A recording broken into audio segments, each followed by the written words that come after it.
سورج نکلنے سے پہلے، غروب سے پہلے، رات کو، دن کے آغاز پر، اختتام پر، تو ہر حال میں تسبیح۔ اور وجہ کیا بتائی دی؟ لعلک ترضی، یعنی نبی صلی اللہ علیہ وسلم کو جب سورۃ طٰہٰ میں حکم دیا گیا نا، سورۃ طٰہٰ کی آیت نمبر 130 ہے، اگر اس کا ترجمہ آپ دیکھیں جب تک تلاوت آتی ہے، اور اپنے رب کی حمد کے ساتھ تسبیح کیجئے سورج طلوع ہونے سے پہلے اور اس کے غروب ہونے سے پہلے، اور کچھ رات کی گھڑیوں میں بھی پس تسبیح کیجئے اور دن کے کناروں میں بھی، تاکہ آپ راضی ہو جائیں۔ لعلک ترضی، ٹھیک ہے؟ تو یہ اس سے اور اس میں دنیا اور آخرت دونوں کی رضا شامل ہو جاتی ہے۔ تو آپ کو جو رضا کی صفت ہے، یعنی دل کے اندر ایک اطمینان اور سکون اور اللہ کی تقدیر پر راضی ہونا، اللہ کے فیصلوں پر راضی ہونا، وہ حاصل ہو جائے گا۔ اور یہ سب سے بڑی چیز ہے، آپ کو پتہ ہے جب ہم اللہ تعالیٰ سے دعا کرتے ہیں تو بعض اوقات ہماری وہ دعا بعین ہی قبول ہو جاتی، بعض اوقات اس طرح نہیں ہوتی۔ پھر جب قبول نہیں ہوتی تو ہمارا ریاکشن، رسپانس کیا ہوتا ہے؟ سوچ کے بتائیے، جب آپ کی کوئی دعا قبول نہیں ہوتی تو پھر آپ کس طرح ریاکٹ کرتے ہیں؟ مایوسی، مایوسی، بے چینی، اضطراب۔ آپ نہیں چاہتے کہ کوئی چیز ہو اور وہ ہو جاتی ہے، اور آپ اس پہ راضی ہی نہیں ہیں، آپ اسے ایکسیپٹ ہی نہیں کر رہے۔ کوئی فائدہ؟ تقدیر آپ کے ہاتھ میں، وہ تو اللہ کے پاس، وہ جو چاہے کرے، آپ اس کی مخلوق ہے، آپ پر اس کا فیصلہ چلے گا، اس پر آپ کا نہیں۔ تو بندے کی رضا کس میں ہے؟ اللہ کی رضا پر، اللہ کے فیصلوں پر راضی ہونے میں۔ دعا قبول ہو جائے تو الحمدللہ، اور اگر نہیں قبول ہوئی تب بھی الحمدللہ، اللہ میں آپ کے فیصلے پر راضی۔ کوئی بہت پیارا آپ کا بیمار ہو گیا ہے، آپ اس کی زندگی چاہتے ہیں، اللہ اس کو اپنے پاس بلانا چاہتا ہے، اور اللہ نے اس کی زندگی جب وہ ماں کے پیٹ میں تھا اتنی ہی لکھی تھی، اس کو واپس جانا ہی تھا۔ اب وہ آپ کو بہت ہی پیارا ہے، جیسے ایک ماں کے لیے ایک بچہ پیارا ہوتا ہے نا۔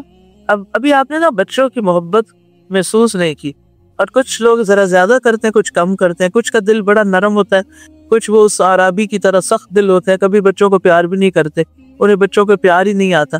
تو یہ سخت دل ہونے کی علامت ہے، جس کو بچوں میں پیار نہ آئے، بچہ کسی کا بھی ہو، کوئی بھی ہو۔ اب وہ بچہ جا رہا ہے دنیا سے، اللہ تعالیٰ لے گیا اس کو، اب ماں کے دل کو قرار نہیں آ رہا، لیکن ام سلیم کو قرار آ جاتا ہے۔ کیوں؟ لعلک ترضی، آپ کو قرار آ جائے گا تسبیح کی وجہ سے، اللہ کے ذکر کی وجہ سے۔ اور جب انسان ڈینائل موڈ سے باہر نکل آتا ہے نا، ایکسپٹ کر لیتا ہے یہ اللہ کی رضا ہے، اللہ نے ایسے ہی لکھا تھا، ایسے ہی ہونا تھا، اسی میں خیر ہے، تو پھر کیا ہوتا ہے؟ پھر آپ پرسکون ہو جاتے ہیں۔ بے چین ہونے کا کوئی فائدہ؟ اس چیز کو ایکسپٹ نہ کرنے کا کوئی فائدہ نہیں۔ فائدہ کس میں؟ اللہ کے فیصلے پر راضی ہونے میں۔ لیکن یہ جو راضی ہونے کی کیفیت ہے، یہ قوت آپ کو تسبیح سے ملے گی۔ وَلَقَدْ نَعْلَمُ أَنَّكَ يَضِيقُ صَدْرُكَ بِمَا يَقُولُونَ، ہمیں معلوم ہے کہ لوگوں کی باتوں پر آپ کا سینہ تنگ ہوتا ہے، تو اس کا علاج ضروری ہے۔ اس کا مطلب ہے کہ دل کی تنگی، بے چینی، اضطراب کا علاج ضروری ہے، مایوسی، ڈپریشن کا علاج ضروری ہے۔ کیا کریں؟ فَسَبِّحْ بِحَمْدِ رَبِّكَ وَكُن مِّنَ السَّاجِدِينَ، تسبیح اور نماز سے مدد لیں۔ تو اب آپ نے، یعنی اس تسبیح والے چیپٹر کو میں آج کلوز کر رہی ہوں، آگے چلیں گے ہم انشاءاللہ، لیکن بتانے کا مقصد یہ ہے کہ جب آپ کسی بھی وجہ سے، چھوٹی ہو یا بڑی، آپ پریشان ہونے لگے، کوئی پریشان کن خبر سن لی آپ نے، کوئی کسی چیز پہ دل تنگ ہونے لگا ہے، آپ کو دھوپ بہت لگ رہی، گرمی لگ رہی ہے، آپ کا گھر کا سفر وین سے اتر کر تکلیف دہ ہے، کچھ بھی، کیا کریں؟ کیا شروع کر دیں؟ تسبیح پڑھنا شروع کر دیں، اللہ کی تسبیح کرنے لگے۔ اللہ آپ ہر عیب نقص سے پاک ہیں۔ اگر آپ نے اس وقت مجھے اس سچویشن میں رکھا ہے، یہ بھی میرے لیے بہت فائدے کی ہے، اس کے ذریعے مجھے نہیں پتا کیا کیا فائدے مجھے حاصل ہو رہے ہیں، میں تو صرف ظاہر کو دیکھ رہی ہوں کہ مجھے تکلیف ہو رہی ہے۔ تو بندہ پھر تکلیفوں پر بھی راضی ہو جاتا ہے، تکلیف برداشت کرنا آسان ہو جاتا ہے۔ بٹ یہ اسکل آپ نے سیکھنی ہے۔ اگر زندگی میں یہ چیز آ گئی نا تو بڑے مزے میں رہیں گے، بڑے بڑے حادثوں پر سکون میں رہیں گے، اور یہی دین کا فائدہ ہے، اور یہ دین کی روح ہے۔ صرف چیزیں پڑھ لینا، رٹ لینا، پیپر دے دینا اور کچھ کسی کو تقریر کر کے بتا دینا کافی نہیں۔ اندر جھانکے، یہاں میرے پاس کیا ہے، سارے علم کا نچوڑ میرے اندر کتنا ہے۔ اگر میرے اندر نہیں آیا اور میں ساری دنیا کو بتاتی پھر رہی ہوں، کوئی فائدہ نہیں۔ تو اپنی اصلاح سب سے پہلے، اور وہ اللہ کے ذکر سے، اللہ سے مانگ کے، ان اذکار کی پابندی کر کے اپنے آپ کو اپنی اللہ کا طرزہ پہ لے کر آنا ہے. ٹھیک ہے. تو اللہ تعالیٰ نے دل کی تنگی، غم، پریشانی کا علاج تسبیح میں بتایا ہے، لیکن ہم نے کتنے ہی مواقع ضائع کر دیے جب ہمیں فائدہ ہو سکتا تھا اور ہمیں فائدہ نہیں اٹھایا. اللہ تعالیٰ اپنے مومن بندیوں کی صفت یہ بیان کرتے ہیں تو وَالذَّاكِرِينَ اللَّهَ كَثِيرًا وَالذَّاكِرَاتِ. آج ہم کچھ اور تسبیحات پڑھیں گے. یہ بھی بے چینی کا، پریشانی کا علاج ہے. کانٹیکس کیا ہے؟ ہم نے شروع میں پڑھا تھا کہ جب بیماری ڈائگنوز ہو جائے، کسی کو پتہ چلے جی کینسر ہے اور کینسر رپورٹ گریڈ پہ ہے، یا کچھ اور اس طرح کا خوفناک، یا کہ آپ کو ہارٹ ڈیزیز ہو گئی ہے، یا شوگر ٹیسٹ کرائی اور آپ کہتے تھے مجھے تو کوئی شوگر نہیں، اور ٹیسٹ کرائی تو پتہ چلا ٹھیک ٹھاک بیمار ہو چکے ہیں آپ. اب یہ خبر آپ پر کیا بن کے گزرتی ہے؟ بجلی بن کے. اب اس کا مقابلہ کیسے کرنا ہے؟ اللہ کی طرف رغبت کرنا ہے. تسبیح کے علاوہ اور کون سے کلمات ہیں جو مددگار ہیں؟ انشاءاللہ ہم ان کی طرف پڑھیں گے.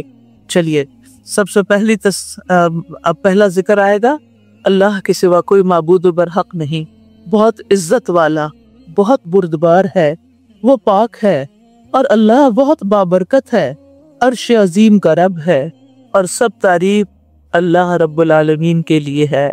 مسند احمد کی روایت ہے، علی ابن ابی طالب رضی اللہ عنہ فرماتے ہیں کہ رسول اللہ صلی اللہ علیہ وسلم نے مجھے یہ کلمات سکھائے اور مجھے حکم دیا کہ جب مجھ پر کوئی مصیبت یا سختی نازل ہو تو میں یہ کلمات کہوں.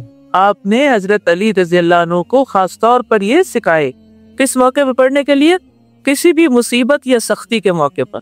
لا الہ الا اللہ الکریم الحلیم، سبحانہ و تبارک اللہ رب العرش العظیم، والحمد للہ رب العالمین. نیکسٹ دعا، اللہ کے سوا کوئی الہ نہیں جو بہت بلند، بہت عظیم ہے، اس کے سوا کوئی معبود برحق نہیں، بہت بردبار، بہت عزت والا ہے، اللہ پاک ہے، عرش عظیم کا رب ہے، اور سب تعریف اللہ رب العالمین کے لیے ہے. حضرت علی کہتے ہیں ایک مرتبہ رسول اللہ صلی اللہ علیہ وسلم نے فرمایا، کیا میں تمہیں ایسے کلمات نہ سکھا دوں کہ جب تم انہی زبان سے ادا کر لو تو تمہارے گناہ معاف کر دیے جائیں حالانکہ تمہارے گناہ معاف ہو چکے. یہ کلمات کہہ لیا کرو. اور آپ نے یہ دعا سکھائی. اس کے الفاظ بھی اوپر کے الفاظ سے ملتے جلتے ہیں. نیکسٹ، یہ صحیح بخاری کی روایت ہے، اللہ کے سوا کوئی الہ نہیں جو سب سے عظیم ہے، بہت بردبار ہے. اللہ کے سوا کوئی الہ نہیں جو عرش عظیم کا رب ہے. اللہ کے سوا کوئی الہ نہیں جو آسمانوں کا رب، زمین کا رب اور عرش کریم کا رب ہے. ان تینوں کلمات میں الفاظ ملتے جلتے ہیں، لیکن ان میں سب سے زیادہ اوتھینٹک بخاری کی روایت ہے. آپ چاہیں تو تینوں پڑھیں معمول میں، اور چاہیں تو پریشانی، تکلیف کے وقت، سختی کے وقت بخاری کا ورژن زبانی یاد کر کے اس کو پڑھ لیں. ان دونوں آپشنز ہیں. ابن عباس رضی اللہ عنہما سے روایت ہے کہ رسول اللہ صلی اللہ علیہ وسلم پریشانی کی حالت میں یہ دعا پڑھتے تھے. یہ آپ کا اپنا معمول تھا. لا الہ الا اللہ العظیم الحلیم، لا الہ الا اللہ رب العرش العظیم، لا الہ الا اللہ رب السماوات و رب الارض و رب العرش الکریم. تو گویا کسی بھی پریشانی اور مصیبت کے وقت اگر یہ ذکر کیا جائے تو اللہ تعالیٰ اس مصیبت سے نجات دیتے ہیں.